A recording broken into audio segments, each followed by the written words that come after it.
আচ্ছা, মানুষ কিভাবে পারে নিজের স্বার্থের জন্য, নিজের খুশির জন্য অন্যকে ঠকাতে? সো হে এভরিওয়ান, আসসালামু আলাইকুম এন্ড হাই সবাইকে।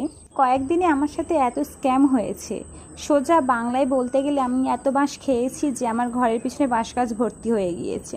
এই কেকটার সাথে কিন্তু এই গল্পের কোনো সম্পর্ক নেই। এই কেকটা নিয়েছিল আমার রিপিটেড ক্লায়েন্ট, আর এটা ছিল একটা বেন্টো কেক যার ইনসাইড ফ্লেভার ছিল স্ট্রবেরি। এবার মনে হতেই পারে আমি একবার ঠকে যাওয়ার পরেও কেন আমি সেম কাজ বারবার করছি। আসলে ব্যাপারটা তেমন নয়, কিছু ফেক মানুষ এমনভাবে রিকোয়েস্ট করে বোঝাই যায় না যে মানুষটা এত বড় ফেক হতে পারে। যাই হোক, এইসব কথা বেশি না বলাই ভালো।